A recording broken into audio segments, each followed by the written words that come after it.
Hello बच्चों, नमस्कार। मैं राकेश कुमार आज के इस सेशन में पॉलिटेक्निक प्रवेश परीक्षा 2024 के 30 टॉप इम्पॉर्टेंट क्वेश्चन को हम हल कराने वाले हैं। तो अब चलिए शुरुआत करते हैं पहले प्रश्न से।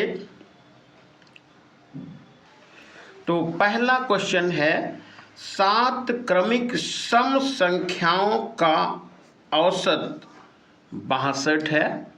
तो पहली संख्या और छठवीं संख्या के योगफल के दुगने का चौथाई भाग क्या होगा? पहली संख्या यहाँ होगा, पहली संख्या और छठवीं संख्या के योगफल के 2 गुने का चौथाई भाग कितना है? तो यहाँ पर देखिए, पहली संख्या आप मान लीजिए x, तो दूसरी संख्या हो जाएगी x प्लस 2। सम संख्या की बात की है, वो भी है 7 संख्याएं हैं, तो ये हो जाएगा x प्लस 4 और x प्लस 6, x प्लस 8 और 1 2 3 4 5 और x प्लस 10 और x प्लस 12। अब ये 7 संख्याएं हो गई। औसत दिया है इनका 62, तो आप औसत का फार्मूला लगाएंगे, औसत बराबर कुल मान बटे पदों की संख्या। तो ये हो जाएगा x plus 2, x plus 4, x plus 6, x plus 8 और x प्लस 10 और लास्ट में x प्लस 12। और पद हैं कितने? पदों की संख्या यानी कि कितनी है? 7 है, तो आप यहाँ पर 7 लिख लीजिएगा। गुणा कर लीजिए पहले 62 और 7 का, तो 7 दूनी 14 हो जाएगा और 7 छंग 42 और 1 होगा 43, तो ये हो जाएगा 434 बराबर। देखिए 1 2 3 4 5 6 और 7, तो 7x तो हम ऐसे पूरा लिख लेते हैं।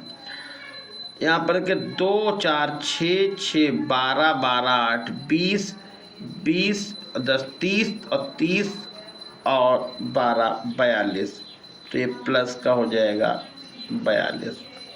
अब करिए पक्षांतर, तो 434 ये हो गया, माइनस 434 माइनस 42 बराबर हो जाएगा 7x। यहाँ पर घटाइए तो 4 में से 2 जाएगा तो 2 बच जाएगा, और यहाँ 13 में से 9 जाएगा, 4 जाएगा तो 9 बच जाएगा। ये 392 हुआ, ये आया 7x। तो x बराबर हो जाएगा 392 बटे 7, 7 तो 25 35 होता है, 4 7 छंग 42, तो x की वैल्यू निकल गई 56 यानी कि 56। अब था पहली और छठवीं संख्या, तो पहली संख्या हो गई, पहली संख्या हुई 56 और छठवीं संख्या हुई ये वाली x प्लस 10, तो ये हो गई छठवीं संख्या। 56 प्लस 10 हो जाएगा 66। दोनों को लीजिए जोड़, तो 56 ये हो गया और ये 66 ये हो गया, 6 6 12 हो गया और 6 5 11 और 12 122। इसका निकालना है दोगुने का चौथाई, तो इसका कर दीजिए आप दोगुना और फिर चौथाई, तो बटे हो जाएगा 4। 2 से काट देंगे तो 2 बार कट जाएगा, और 2 से काट देंगे तो 2 छाक 12 और 2 एकन्ना 2 61 आ गया। तो यहाँ पर ऑप्शन देखिएगा, ऑप्शन नंबर सी है 61, ये ऑप्शन सी सही है।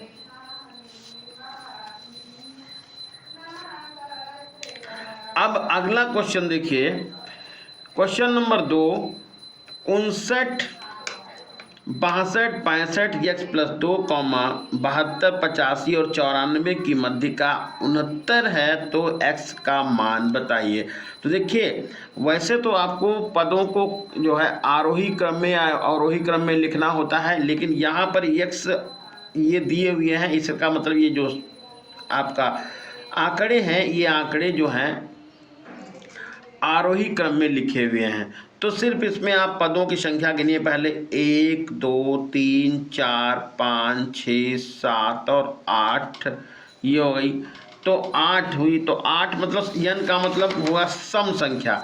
तो सम संख्या में जब होता है तो आपको मध्यिका निकालने के लिए क्या करते हैं, बीच वाला पद यानी n/2 और प्लस एक अगला वाला पद यानी n/2 + 1। तो यहाँ पर देखिए चौथा पद, देखिए 1 2 3 4, तो चौथा पद हो गया x + 2। तो चौथा पद यहाँ पर लिख लीजिए x + 2। उसके बाद अगला वाला पद कौन सा, x हो गया, ये हो गया। और इन दोनों को आप दीजिए जोड़ करके भाग करिएगा, यानी चौथा पद और पांचवें पद का मान का आधा करिए और इसको कर दीजिए 69 के यानी 69 के बराबर। तो ये हो जाएगा यहाँ पर देखिए, तो 2x होगा प्लस 2 और 2 9 18 हो जाएगा और 2 छाक 12 और 13 हो गया।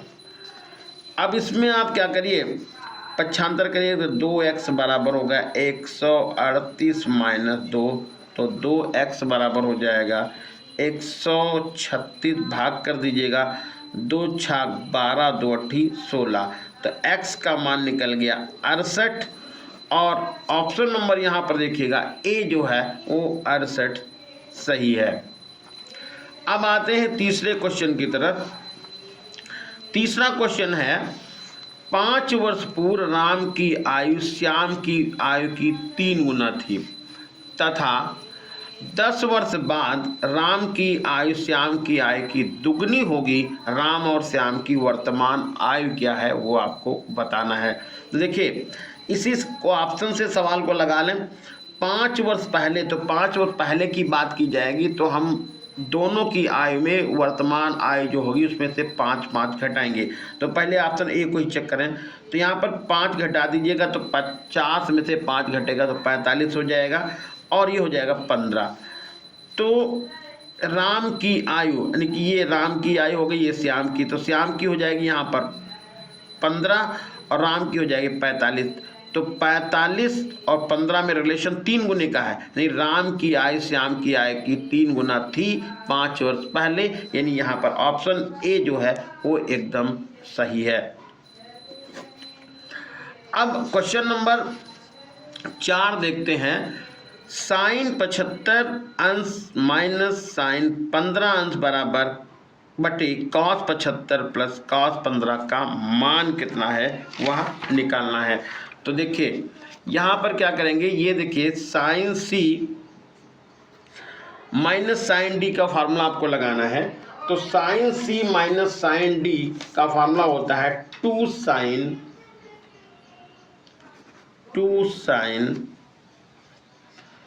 सी माइनस साइन डी का फार्मूला है 2 cos, सॉरी गलती हो गई है, 2 cos C plus D upon 2 into sine सी माइनस डी अपान 2, ये फार्मूला होता है।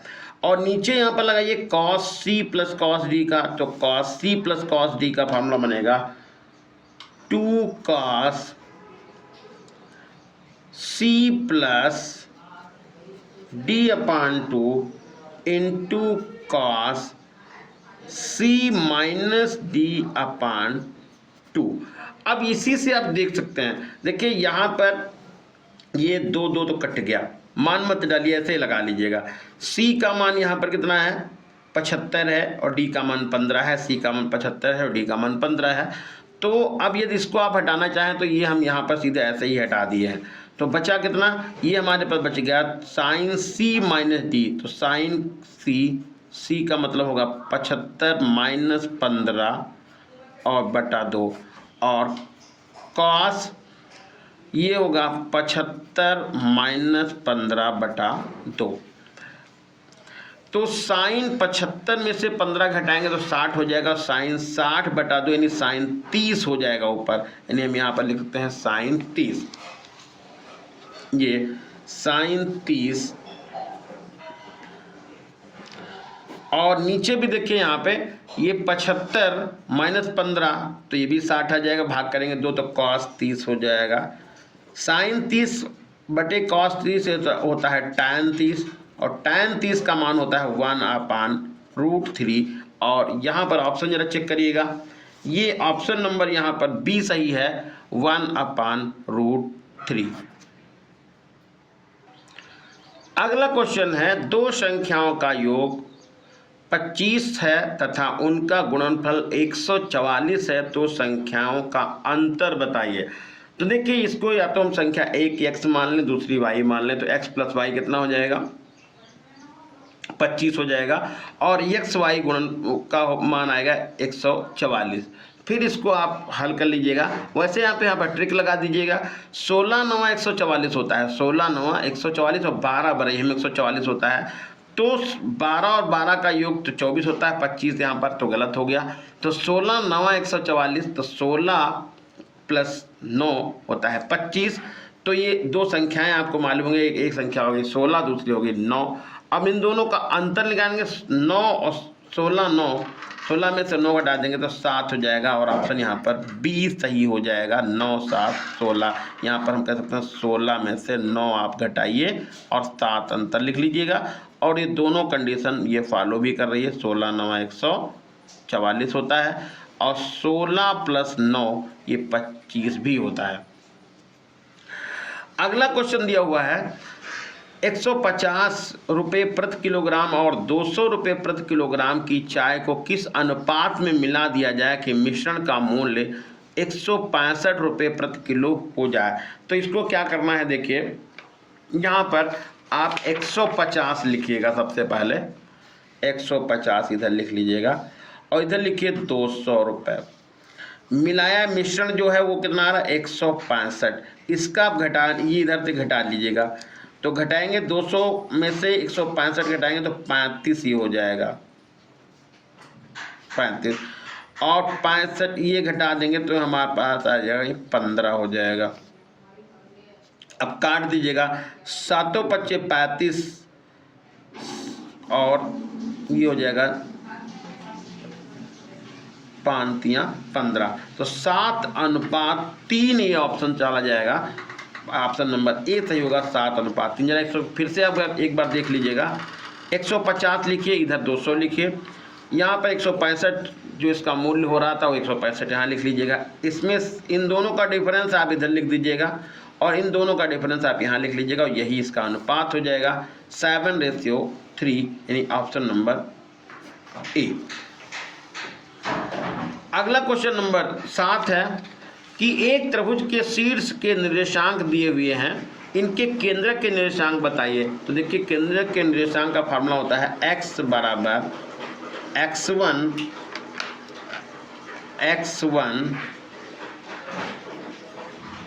प्लस x2 प्लस x3 बटा 3। तो यहाँ पर 6 2 8 और 6 और 2 8 और 0, तो 8 ही होगा बटे 3, 8/3 नहीं, ऑप्शन यहाँ पर आप 8/3 वाला कोई मिल ही नहीं रहा, इसलिए यहाँ पर ऑप्शन नंबर डी सही होगा, इनमें से कोई नहीं। वैसे मैं दूसरा भी फार्मूला यहाँ पर लिख देता हूँ, y बराबर होता है y1 plus y2 plus y3/3। इन दोनों में आपको मान डालना है और आंसर निकाल लेना है, या ये होता है x1 y1 x2 y2 और x3 और y3। क्वेश्चन नंबर अगला है, दो समरूप त्रिभुजों के क्षेत्रफल दिए हुए 9 मीटर स्क्वायर और 36 मीटर स्क्वायर, यदि एक त्रिभुज की ऊंचाई आपको मालूम है 24 मीटर, तो दूसरे त्रिभुज की ऊंचाई कितनी है वह आपको बताना है। तो समरूप त्रिभुजों के क्षेत्रफल का अनुपात उनकी ऊंचाइयों के वर्ग के अनुपात में होता है। तो यहाँ पर हम लिख सकते हैं जैसे पहले त्रिभुज का यानी फर्स्ट त्रिभुज का अनुपात, फर्स्ट त्रिभुज का क्षेत्रफल और बटे लिख दीजिएगा सेकंड त्रिभुज का क्षेत्रफल, त्रिभुज का क्षेत्रफल बराबर हो जाएगा पहले त्रिभुज की ऊंचाई यानी कि h1 लिख लीजिएगा, इसकी लिख लीजिएगा h2, दोनों का स्क्वायर कर दीजिएगा ये ऐसे h1 अपान h2 या h1 स्क्वायर बटे h2 स्क्वायर। तो ये आएगा, देखिए पहले त्रिभुज का अनुपात होगा 9, त्रिभुज का क्षेत्रफल 9 हो गया। दूसरे का है 36, 9 बटे 36 लिख लिया है। h1 का मान यदि एक त्रिभुज की ऊंचाई पहले वाले के लिखी 24 तो 24 लिख लीजिएगा, और ये h2 हो जाएगा, आपको पता करना तो h2 यहाँ लिख लीजिएगा। और इनका हम एक साथ स्क्वायर कर लें, 9 से काट दें, 9 चौक 36 हो जाएगा। तो ये मान निकलेगा 1/4 बराबर 24 बटे h2, 24 बटे h2 का होला स्क्वायर। अब इस वर्गमूल ले लीजिएगा, तो वर्गमूल जब ले लेंगे तो 1/2 बराबर हो जाएगा 24 बटा h2। क्रॉस गुणा करेंगे तो h2 बराबर हो जाएगा 48, h2 बराबर कितना होगा 48 मीटर, और ऑप्शन यहाँ पर ए सही हो जाएगा 48 मीटर। अगला क्वेश्चन है, एक वृत्त की त्रिज्या √2 सेंटीमीटर है, वृत्त 2 सेंटीमीटर लंबी एक जीवा को 2 खंडों में विभाजित करता है, दीर्घ वृत्तखंड का कोण कितना है वह निकालना है। तो देखिए ये वृत्त हमने बना लिया है, और ये वृत्त का हो गया केंद्र O, और O से A तक की दूरी लिख लेते हैं √2, क्योंकि ये त्रिज्या बता रखी है सेंटीमीटर ये, और 2 सेंटीमीटर लंबी जीवा यानी जीवा की लंबाई, जीवा को AB माना है, ये हो गई 2 सेंटीमीटर। तो यदि यहाँ से आप इस पर लंब डालेंगे तो ये हो जाएगा 1 सेंटीमीटर, 1 सेंटीमीटर, यहाँ पर हमने D लिख दिया है। तो आपसे पूछा गया है दीर्घ वृत्तखंड का ये कोण कितना है वो निकालना है। तो ये जो जीवा है वो जीवा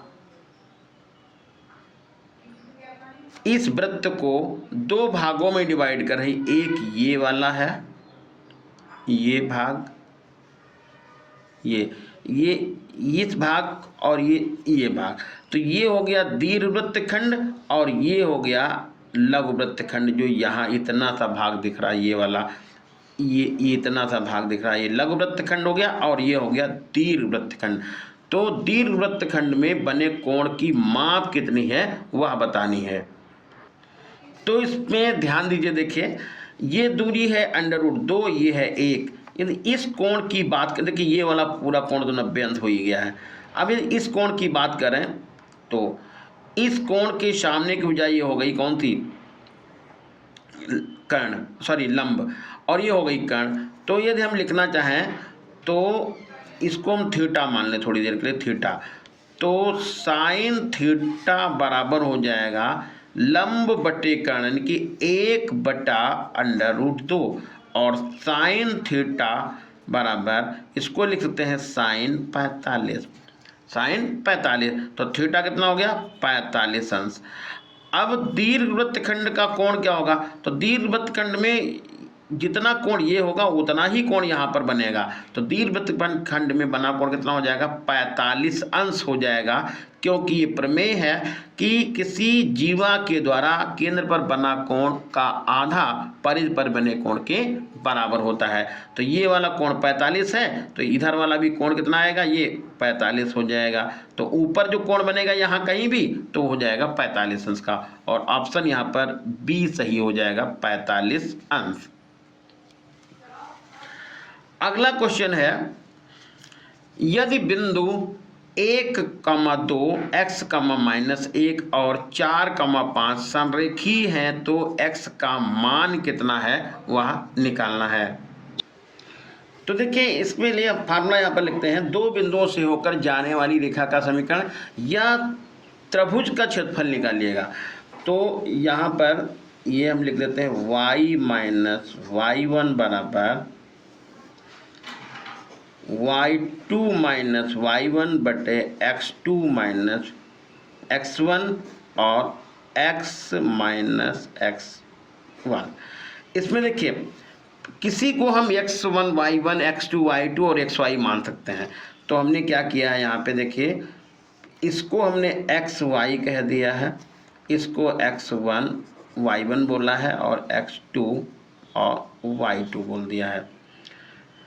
तो y माइनस y1 दो यहाँ पर लिख लीजिए, y की जगह पर क्या लिखना है, यहाँ पर 2 लिखना है।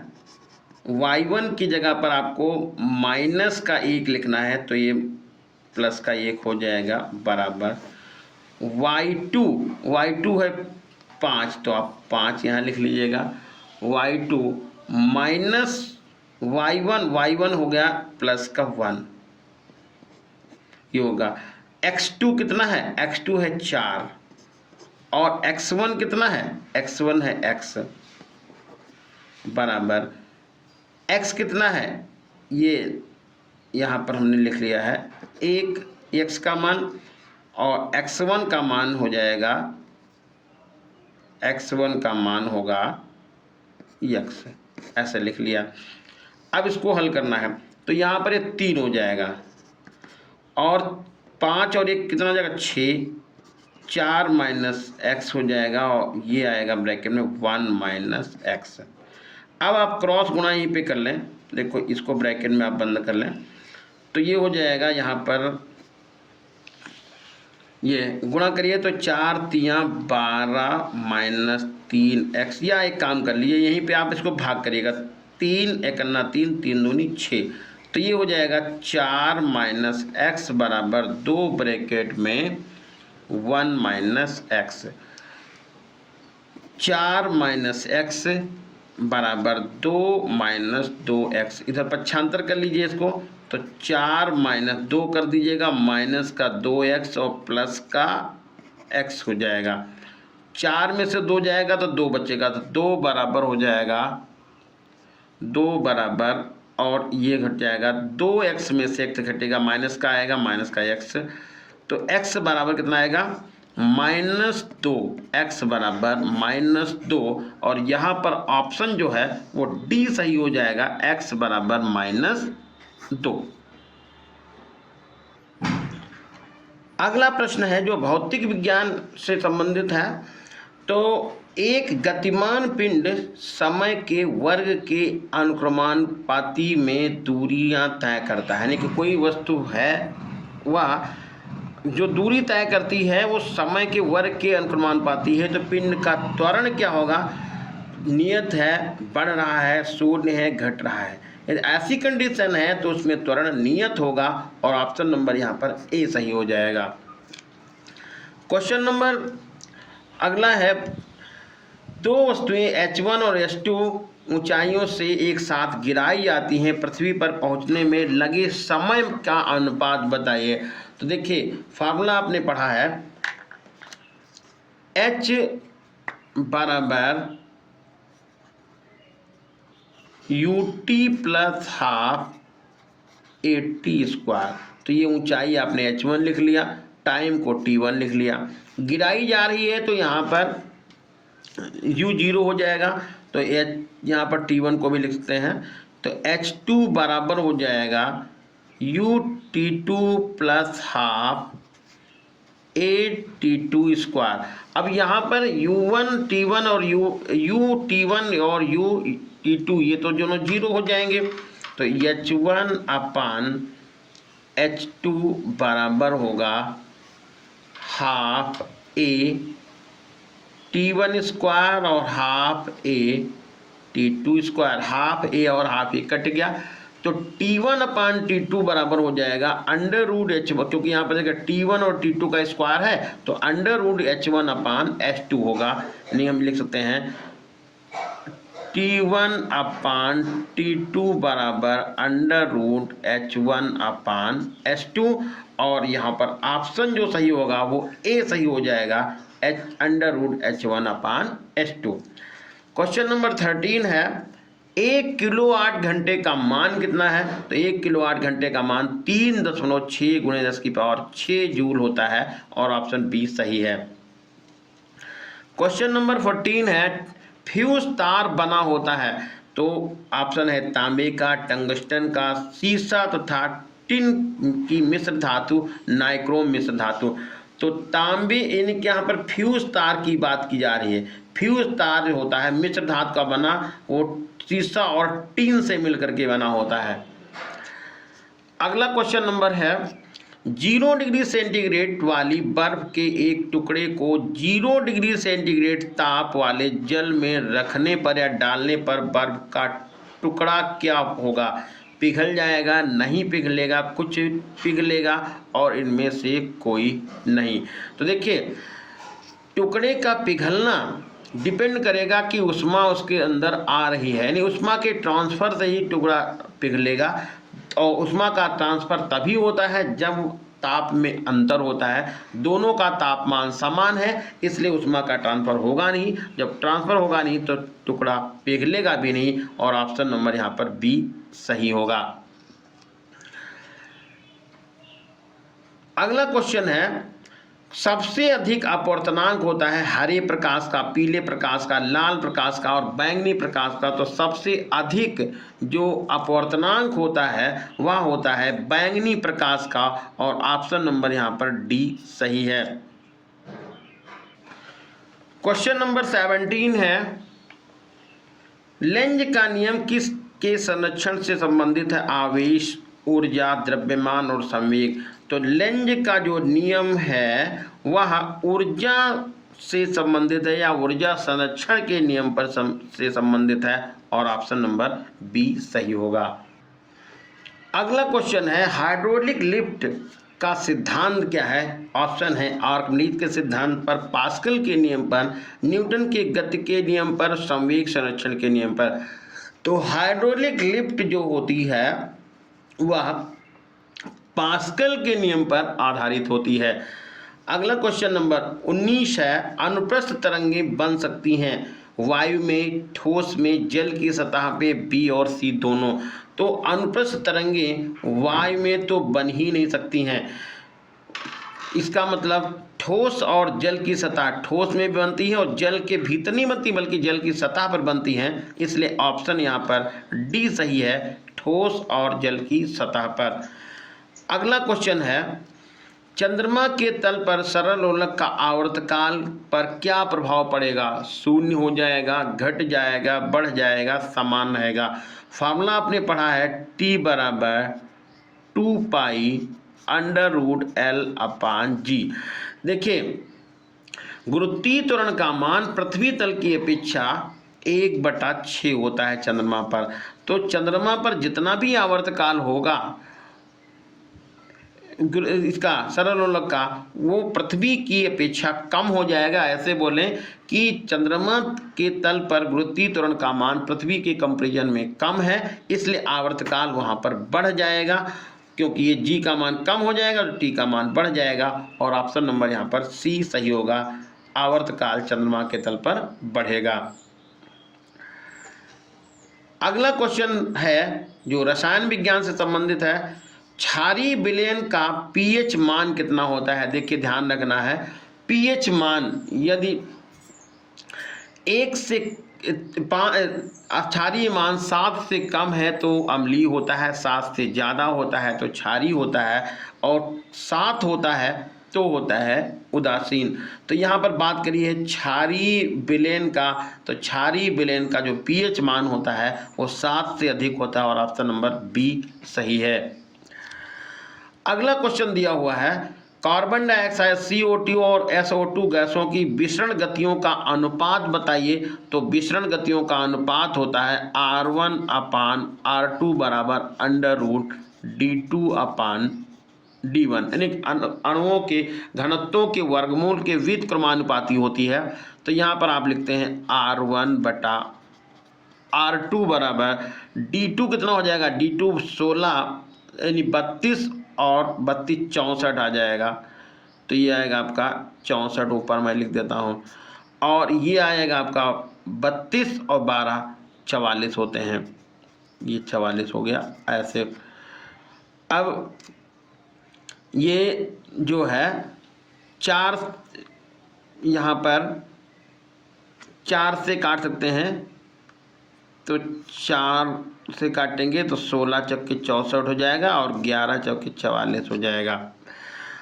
अब ये वर्गमूल निकल जाएगा आपका 4 और √11, तो R1 बटे R2 हो जाएगा √ यानी 4 बटे √11, यानी R1 अनुपात R2 बराबर 4 अनुपात √11, और ऑप्शन नंबर यहाँ पर डी सही हो जाएगा। कितना?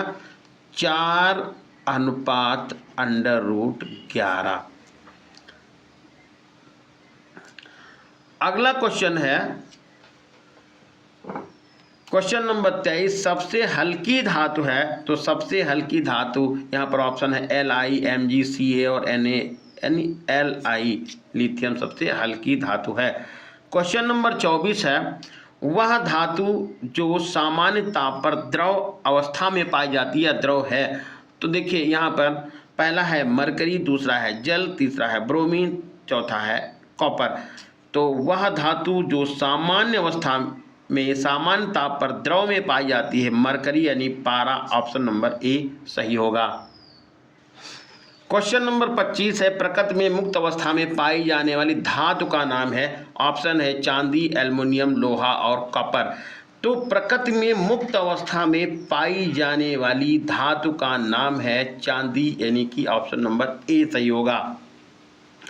क्वेश्चन नंबर 26 है अमोनिया गैस होती है रंगीन, भारी, रंगहीन और इनमें से कोई नहीं। तो अमोनिया गैस जो है वो रंगहीन होती है, ऑप्शन नंबर सी सही होगा। क्वेश्चन नंबर 27 है जल में अमोनिया विलेय है, ऑप्शन है ए कम विलेय, अविलेय, अत्यधिक विलेय और इनमें से कोई नहीं। तो जल में अमोनिया जो है वह है अत्यधिक विलेय और ऑप्शन नंबर सी सही है।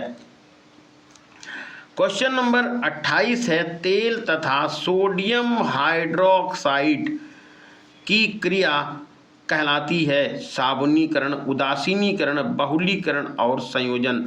तो तेल और सोडियम हाइड्रोक्साइड की क्रिया साबुनीकरण कहलाती है और ऑप्शन नंबर ए सही है। क्वेश्चन नंबर 29 है प्राकृतिक रेशा है रेयान, ऊन, रेशम और इनमें से कोई नहीं।